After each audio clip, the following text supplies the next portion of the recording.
Subscribe please by loudly বাচ্চাটা কত crying. Cute, আমাকে সে প্রপোজ করতেছে। তো তুমি আমাকে এই 20 টাকার একটা গোলাপ দিয়ে তোমার বাবার জন্য প্রপোজ করতেছো? হ্যাঁ আন্টি, আপনি আমার বাবাকে বিয়ে করবেন তো? আচ্ছা, তো তোমার বাবা কোথায়, মানে আর তোমার বাবা কি করে? আমার বাবা একটা চাকরি করে, অনেক টাকা ইনকাম করে, অনেক ভালো একটা মানুষ। তাই না? তাহলে এক কাজ করো, তুমি গিয়ে তোমার বাবাকে এখানে ডেকে নিয়ে আসো। তোমার বাবার সাথে আমি ডিরেক্টলি কথা বলি, কেমন? আচ্ছা। আচ্ছা মনে হয়, তোর তো একটা বয়ফ্রেন্ড আছে তাই না? তারপর কেন ফ্লার্ট করতে হবে? তোর কি আমার মাঝখানে কথা না বললে কি ভালো লাগে না? সো হোয়াট, আমার বয়ফ্রেন্ড আছে, কি হয়েছে?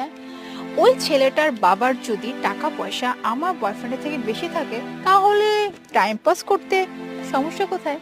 সমস্যা কোথায় না? তোর বয়ফ্রেন্ড তো তোকে সিরিয়াসলি ভালোবাসে। কি হইছে? কোথায় যাচ্ছি? আন্টি, এই যে আমার বাবা।